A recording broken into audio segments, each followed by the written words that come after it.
Voladura del oleoducto trasandino provoca contaminación de las fuentes hídricas en Tumaco, Nariño.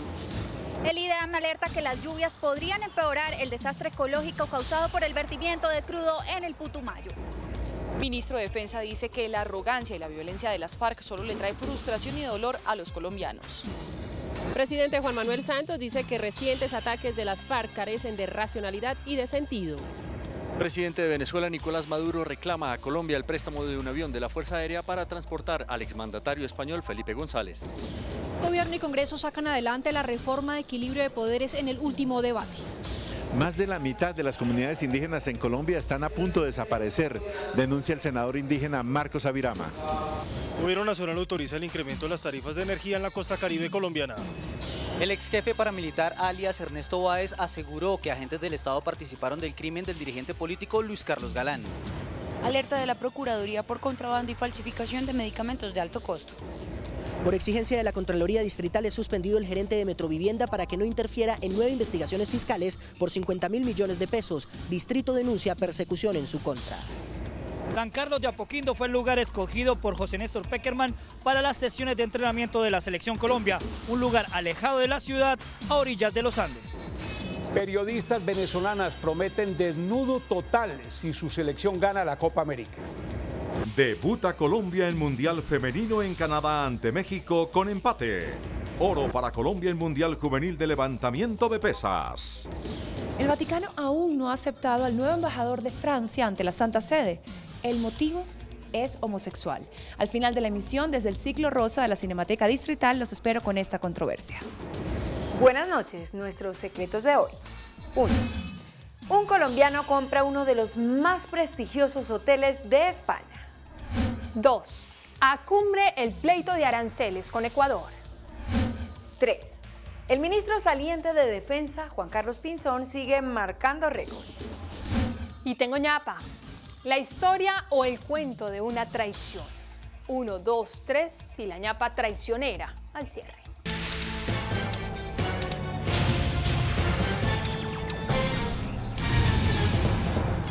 Buenas noches. Una nueva emergencia ambiental se registra al sur del país como consecuencia de un atentado de las FARC contra el oleoducto trasandino. El hecho se registró en zona rural del municipio de Tumaco. Varios yacimientos de agua están contaminados. La emergencia ambiental que generó el derrame de crudo en el río Caunapí afectó a cerca de 10.000 personas que se abastecen de esta fuente hídrica. Que distintas fuentes de las que se abastecen las comunidades de poblaciones de Tumaco están contaminadas por petróleo.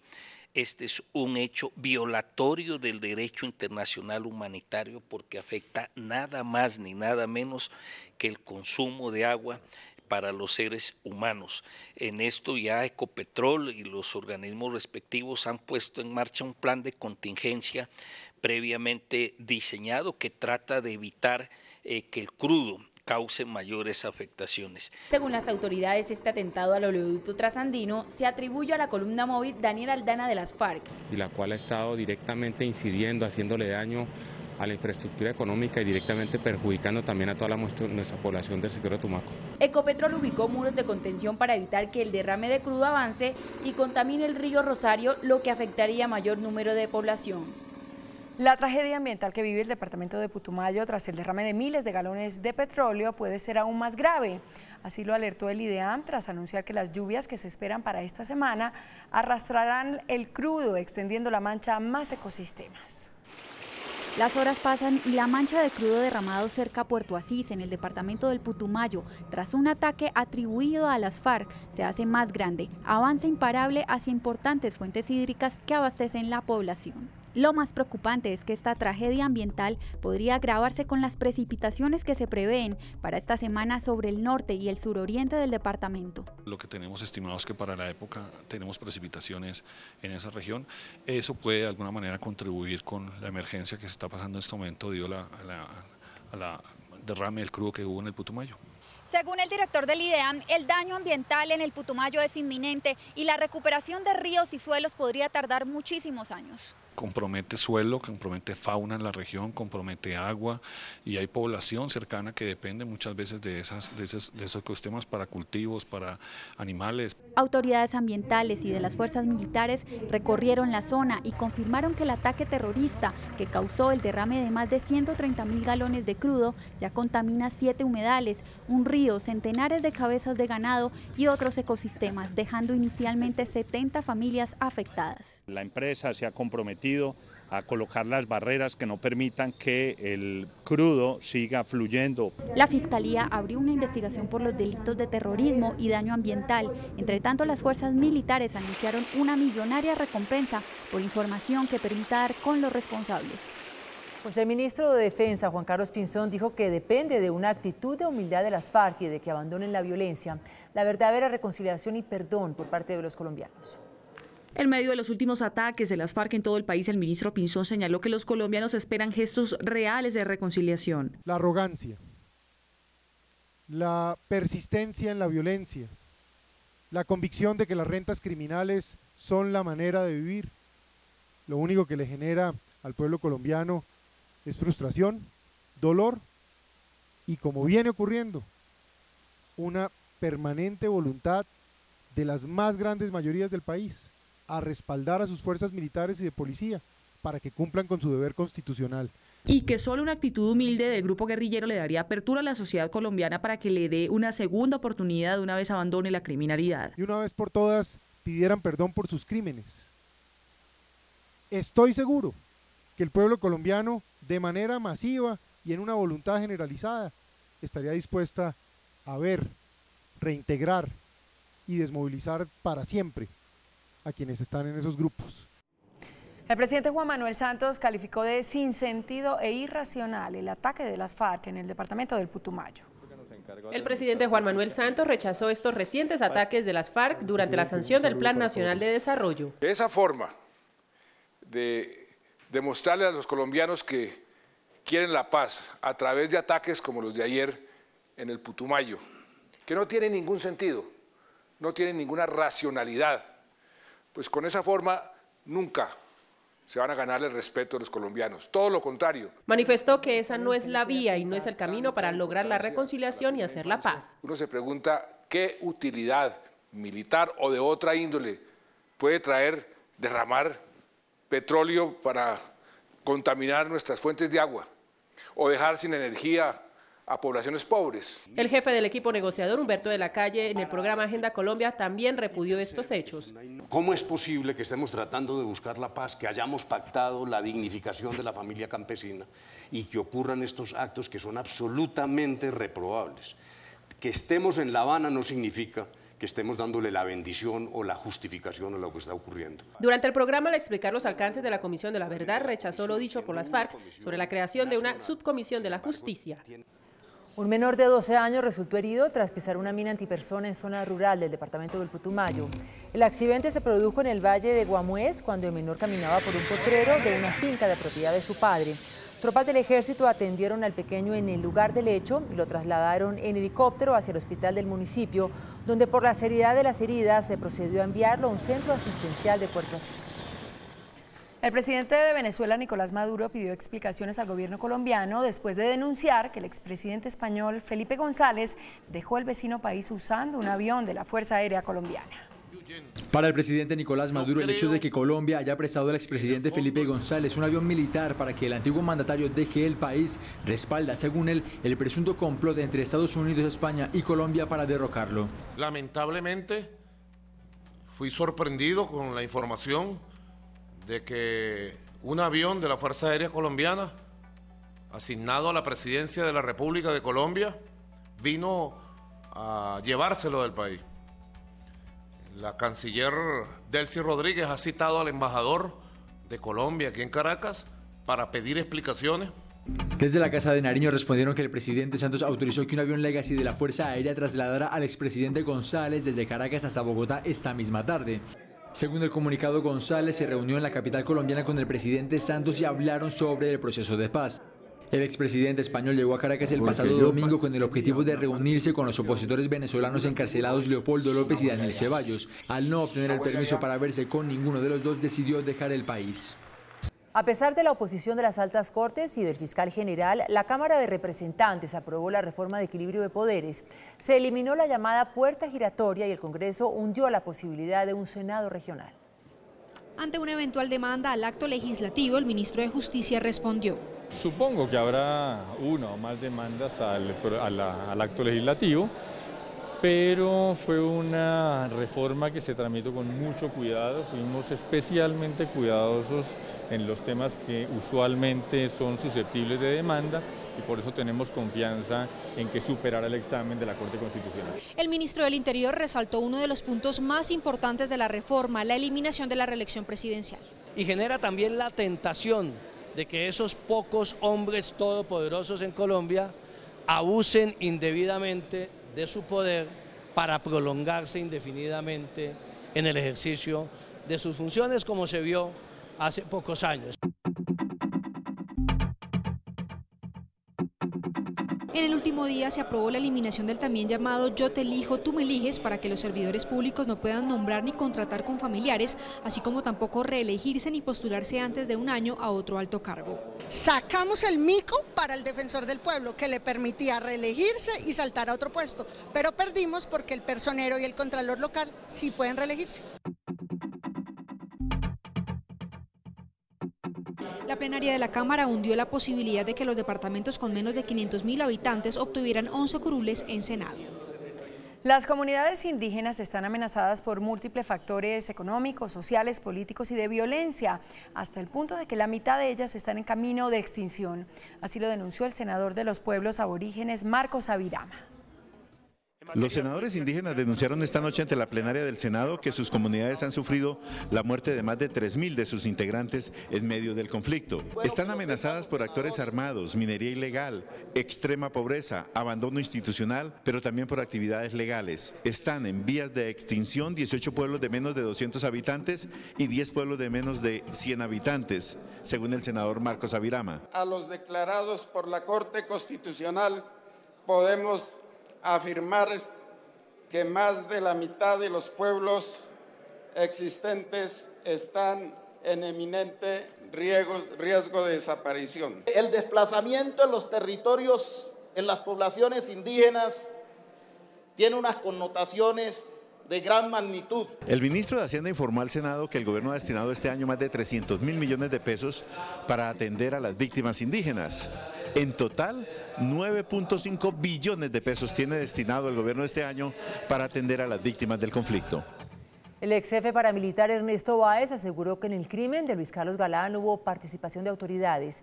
La revelación la hizo durante el juicio que se adelanta al exdirector del DAS, Miguel Alfredo Maza Márquez, por el magnicidio del líder liberal. A la audiencia también asistió como testigo el ex jefe paramilitar del Bloque Central Bolívar de la SAUC, Iván Roberto Duque, alias Ernesto Báez, quien manifestó que el asesino de Galán, Jaime Rueda Rocha, tuvo ayuda de las autoridades para cometer el crimen. Tenga la certeza que en toda vuelta grande, si no es con el apoyo de la ley, refiriéndose pues como a las autoridades de policía o del DAS, si no es con el apoyo de la ley, el muerto es uno. Báez rindió declaración vía videoteleconferencia desde el pabellón de Justicia y Paz de la cárcel de Itagüí, en la que se encuentra recluido. A él lo habían engañado, que a él le habían prometido una serie de cosas y que mucha parte de ellas no se las habían cumplido. La audiencia prosigue este miércoles con el testimonio de Ernesto Báez. La procuradora delegada Diana Margarita Ojeda lanzó una alerta por el aumento en las cifras de contrabando y falsificación de medicamentos de alto costo. En el último año de registro, las aprehensiones de medicamentos falsos bajaron en un 75%, pero el valor de las incautaciones aumentó, lo que para la Procuraduría es un signo de que el mercado ilegal ahora es de medicamentos de alto costo. Los de alto costo tienen una fuerza importante en materia de contrabando y de adulteración. Pero si uno ve el estudio, allá hay todo tipo de medicamentos, de bajo costo, medicamentos populares. Dijo, la zona es donde más se presenta el flagelo. En Bucaramanga, en Cúcuta, en Barranquilla, en Cali. Hicieron una recomendación. Hay que acudir a la cadena legal. Muchas veces lo barato sale muy caro para la salud. La Procuraduría, junto con los miembros de la cadena farmacéutica, crearon una mesa de trabajo para hacerle frente a estos crímenes. El Contralor de Bogotá, Diego Ardila, exigió la suspensión del gerente de Metro Vivienda, Nicolás Corzo, por interferir en las investigaciones fiscales que cursan en su contra. Nicolás Corzo, gerente de Metrovivienda y uno de los funcionarios más cercanos al alcalde Gustavo Petro, será suspendido por exigencia de la Contraloría Distrital. Cursan contra él 9 procesos de responsabilidad fiscal en esta Contraloría que suman más de 50.000 millones de pesos. Según el organismo de control, Corzo ha entorpecido las auditorías e investigaciones en su contra, especialmente por un proceso fiscal de 47.000 millones de pesos relacionado con el proyecto de vivienda social Operación Estratégica Nuevo Usme. Ha entrabado las labores de control fiscal. En su cuenta de Twitter, el funcionario aseguró que las investigaciones son por hechos previos a su administración. Es decir, por su afán de suspenderme, olvidó que yo no era gerente en el 2008. La alcaldía afirmó que acatará la suspensión, pero dijo que es una persecución contra Corzo por haber denunciado ante la Procuraduría a 17 funcionarios que lo auditaban. El doctor Nicolás Corzo se va a retirar. El distrito está sufriendo una permanente persecución por parte de la Contraloría. En los últimos meses, Corzo fue el artífice de la reapertura del Hospital San Juan de Dios. La Fiscalía archivó una investigación que se adelantaba contra el exsecretario general de la Casa de Nariño, Bernardo Moreno, por los delitos de cohecho y tráfico de influencias. Para el ente acusador prescribió el primero de los delitos, mientras que para el segundo no se logró demostrar la supuesta influencia del exfuncionario para favorecer la reelección del entonces presidente Álvaro Uribe a través del ofrecimiento de cargos públicos. Hoy tomaron posesión de su cargo el nuevo ministro de las Tecnologías de la Información, David Luna, el nuevo gerente de RTBC, John Jairo Ocampo, y la secretaria de Prensa de Palacio, Marilyn López. Al posesionar a los 3 funcionarios, el presidente Juan Manuel Santos recordó la importancia de las comunicaciones para su gobierno y además dijo que es fundamental para el desarrollo del país. Gobernar es comunicar. Lo que no se comunica, lo que no se conoce no existe. Lo que no se comunica simplemente no pasa. Y por eso cada vez más, sobre todo en un mundo como el de hoy, donde las comunicaciones están cambiando a velocidades tan rápidas, donde las tecnologías están cambiando los paradigmas, el tema de las comunicaciones y la tecnología se vuelve cada vez más importante. El mandatario le indicó al nuevo gerente de RTBC que le va a tocar el proceso de poner en marcha la licitación de la nueva tecnología digital para la televisión, que va a ser gratis completamente para los colombianos. CMI revela la última gran encuesta del Centro Nacional de Consultoría sobre la imagen del presidente Juan Manuel Santos. La popularidad del primer mandatario aumentó 4 puntos. Estos son los resultados. A la pregunta, la imagen que usted tiene del presidente Santos es positiva 44%, negativa 55%, no sabe o no responde 1%. ¿Usted aprueba o desaprueba la gestión del presidente Santos? La aprueba el 44%, la desaprueba el 54%. ¿Usted cree que el país va por buen camino el 37%, por mal camino el 61%? ¿Usted aprueba la decisión del presidente Santos de abrir los diálogos de paz con la guerrilla? Sí aprueba los diálogos el 57%, no los aprueba el 43%. De los siguientes aspectos que voy a leerle, por favor dígame cuáles considera usted que ha manejado bien, cuál es regular y cuál es mal. La seguridad en cuanto a guerrilla, bien el 10%, regular el 29%, mal el 61%. La seguridad en cuanto a la delincuencia común, bien el 7%, regular el 30% y mal el 63%. La seguridad en cuanto a las bandas criminales, bien el 10%, regular el 37%, mal el 51% y no sabe o no responde el 2%. Estas son las correspondientes fichas técnicas. El ministro de Minas, Tomás González, anunció un incremento en las tarifas de energía para la costa atlántica. El titular de la cartera explicó que el aumento de las tarifas será solo para los estratos altos con el fin de financiar los proyectos de inversión de Electricaribe para garantizar el servicio en la costa caribe colombiana. Para los estratos 1 y 2 hay unos incrementos muy moderados que son inferiores al 1%. Y en los estratos más altos, que son quienes tienen más capacidad de pago es donde hay unos incrementos que también son moderados. El funcionario afirmó que se irá evaluando en cada departamento de la costa los recursos que se requieren para la modernización y la ampliación de las redes. A partir de esta semana, en cada una de las regiones donde presta el servicio de energía eléctrica esta empresa. Por otro lado, la Superintendencia de Servicios Públicos afirmó que tendrá un equipo de seguimiento y evaluación con el fin de garantizar los acuerdos suscritos entre la compañía y los alcaldes de la costa caribe tras las protestas de los mandatarios por el mal servicio de la empresa. Nosotros desde la función de superintendencia estaremos atentos a que se aplique de la debida forma ese nuevo marco tarifario. El pronunciamiento se hizo durante un encuentro con el Partido Conservador, donde se recogieron 500.000 firmas en contra del servicio de Electricaribe. Comenzó la carrera contra el tiempo para que las EPS logren depurar sus cuentas y cumplir con las nuevas exigencias financieras. Entre 15 y 20 deberán fusionarse o salirse del sistema de salud. Hasta finales de este mes, las más de 70 EPS que funcionan en el país deberán depurar sus cuentas, decir cuál es su déficit y cómo lo van a pagar. Usted tiene que hacer un corte de cuentas y olvídese en buena parte de lo que es no pos. Esto tiene a las EPS obviamente haciendo cuentas, cada una hará sus cuentas, pero apenas quedan unos pocos días. Además, deberán provisionar los recursos de los procedimientos médicos que prestan o autorizan, de lo contrario saldrán del sistema de salud. Entre 10 y 20 no van a poder seguir a menos que se fusionen y logren conseguir el capital. Hasta el momento solo 2 EPS han manifestado estar preparadas para el cambio. El índice de capitalización de la bolsa, que mide el comportamiento de las 20 principales acciones, cerró a la baja. El índice de capitalización de la Bolsa de Valores de Colombia bajó 0,08% a 1.319 puntos. La acción que más subió fue la de Preferencial Carvajal, al valorizarse 2,31% a 1.330 pesos. La acción que más cayó fue la del Banco Occidente, con una pérdida de 12,05% a 32.100 pesos. La acción más transada de la jornada fue la de Odinsa, al movilizar más de 465.000 millones de pesos. El precio del dólar inicia la semana a la baja. Indicadores económicos del día en CMI.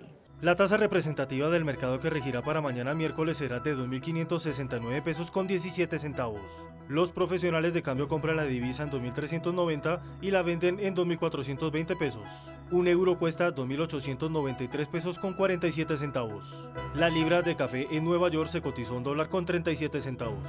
El azúcar se transó en 12,07 centavos de dólar la libra. El barril de petróleo WTI se cotizó en $60 con 55 centavos. Una acción de Ecopetrol cuesta 1.835 pesos. Bienvenidos a Deportes. Un avance. Llegó Messi a Chile y a TRC. Dice que Colombia puede ser favorita o es favorito para ganar la Copa América. El tema del embajador que el gobierno francés designó ante el Estado Vaticano y su condición de homosexual ha generado ampolla en la Iglesia Católica. Después de comerciales, desde la Cinemateca Distrital sede del Ciclo Rosa, los espero con esto y conocerán a la nueva señorita Atlántico para el Reinado Nacional de la Belleza. Hola, muy buenas noches. Hoy los saludo desde la Cinemateca Distrital en Bogotá, en donde se celebra el Ciclo Rosa, un mini festival de cine que toca temáticas LGBTI. Y es que hoy vamos a hablar de un homosexual, una persona que por sus calidades profesionales y por su experiencia ha sido designada por el gobierno francés para ser su embajador ante la Santa Sede. El silencio sepulcral del Vaticano, que no ha rechazado ni aceptado este nombramiento, dice más que 1000 palabras. Las palabras que hace 2 años el Papa Francisco pronunció, hoy lo tienen entre la espada y la pared. Se una persona è gay e cerca il Signore e ha buona volontà, ma chi sono io per giudicarla? Laurent Stefanini es un hombre de 55 años que se ha desempeñado como jefe del protocolo del gobierno francés y en el pasado fue el segundo al mando en la embajada francesa ante la Santa Sede. Es además un homosexual confeso y aquí viene el escollo del asunto. En enero fue designado por el presidente François Hollande para ocupar el cargo de embajador ante el Estado Vaticano. Van 5 meses desde su nombramiento y aún desde la cúpula católica no han dado respuesta, algo inusual en un periodo de tiempo como este. Cuando a mí el presidente Santos tuvo la deferencia de ofrecerme este cargo, pues simplemente mandaron mi hoja de vida ante el Vaticano, solicitaron el beneplácito. Ese beneplácito se demoró aproximadamente un mes y medio. No es la primera vez que el Vaticano toma un voto de silencio en un tema así. En 2008 lo hizo con Jean-Luc Cohn-Delforge, también postulado para embajador de Francia ante el Vaticano, pero ahora su santidad es Francisco y las cosas parecen haber cambiado. El sumo pontífice desde su llegada ha dado indicios de apertura y renovación de la Iglesia. Es por ello que hoy la expectativa es mayor frente a este nombramiento. Creo que es una prueba de fuego para la Iglesia, es una prueba de fuego para el Papa, para ver si es coherente frente a lo que dijo. El Papa dijo que quién era él para juzgar a los gays. Y así como en el Vaticano no ha habido respuesta, en Colombia el silencio de la Iglesia se replica. Hoy intentamos obtener declaraciones de parte de esta entidad y no fue posible. Mea culpa. Y poco a poco se van conociendo a las candidatas en esta versión del Reinado Nacional de la Belleza. Hoy se eligió a la señorita Atlántico. Esta espigada barranquillera es la candidata del Atlántico al Reinado Nacional de la Belleza. María Camila Zoleibe Alarcón, de 18 años, es estudiante de tercer semestre de Comunicación Social Periodismo en la Universidad del Norte. Ir con mucha seguridad, proyectar muchísimo, ser muy alegre, muy natural, ser lo más yo mismo posible y darle lo mejor a los atlanticenses que vean lo mejor de mí. María Zoleibe aspira a ser la reina número 12 de Atlántico en el certamen anual de la belleza colombiana. El Comité del Atlántico es de los que más coronas se ha traído y tienen el mejor equipo de preparación, un equipo impecable y estoy muy contenta con ellos y me siento en buenas manos. María Camila también es modelo profesional desde los 16 años y participó recientemente en la grabación del último video de Carlos Vives, Las cosas de la vida. Desde la Cinemateca Distrital en el centro de Bogotá, en donde se celebra el ciclo de cine Rosa, me despido de ustedes deseándoles que tengan una muy feliz noche. Nos vemos mañana. Chao. Después de la pausa, nuestros secretos de hoy. 1. Un colombiano compra uno de los más prestigiosos hoteles de España. 2. Acumbre el pleito de aranceles con Ecuador. 3. El ministro saliente de Defensa, Juan Carlos Pinzón, sigue marcando récords. Tengo ñapa, la historia o el cuento de una traición. 1, 2, 3 y mi ñapa traicionera después de comerciales. Nuestros secretos de hoy. 1. Un colombiano se queda con uno de los hoteles más lujosos de Madrid. Por primera vez en la historia, un inversionista colombiano adquirió un hotel de 5 estrellas en España.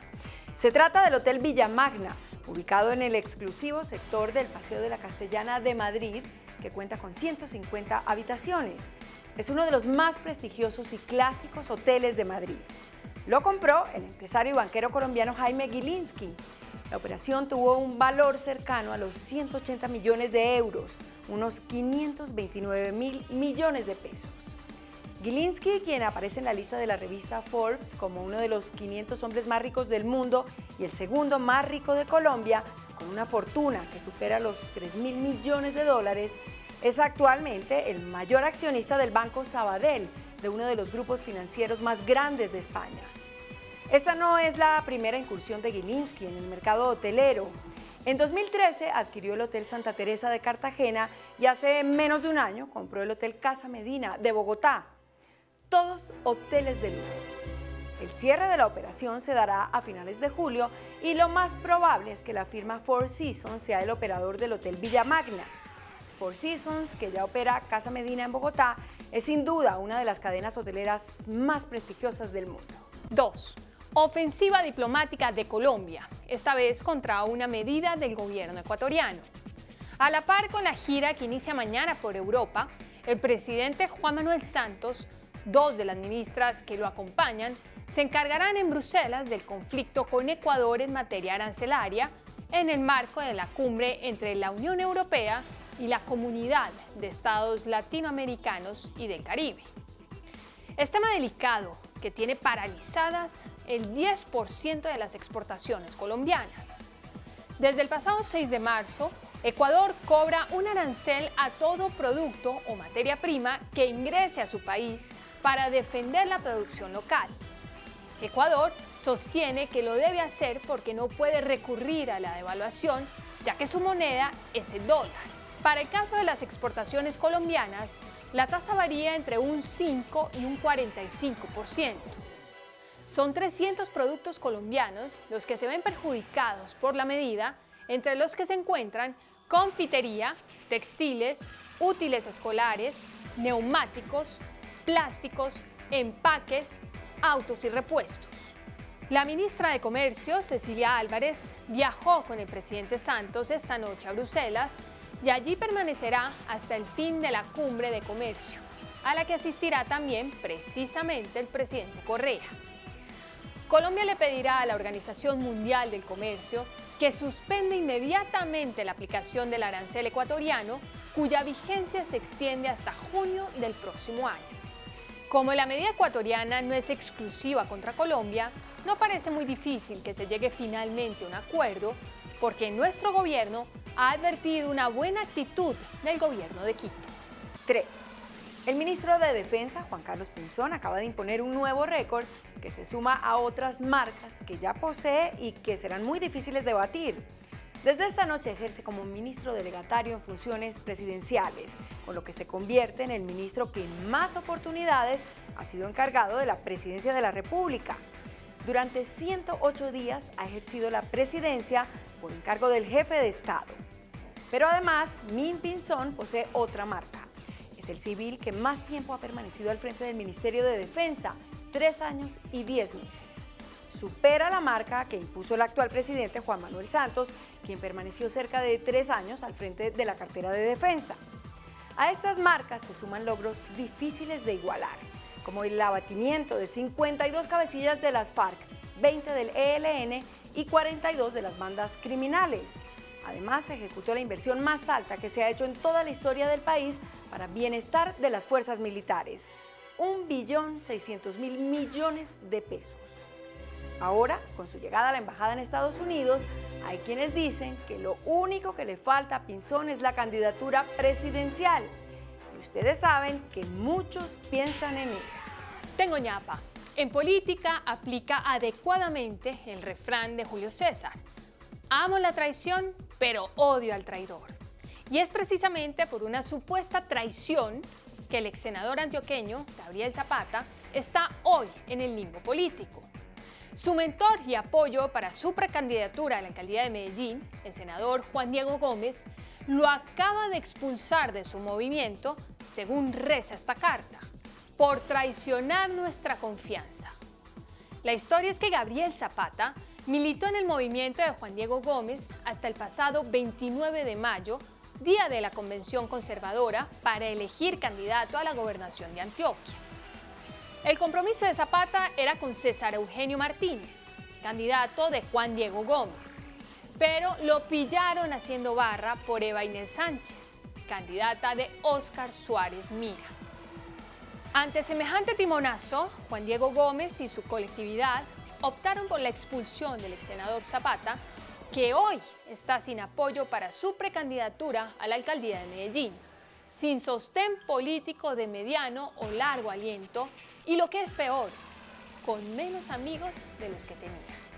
Esperemos a ver qué responde, si es que responde, el ex senador Zapata. Hasta mañana, que descanse.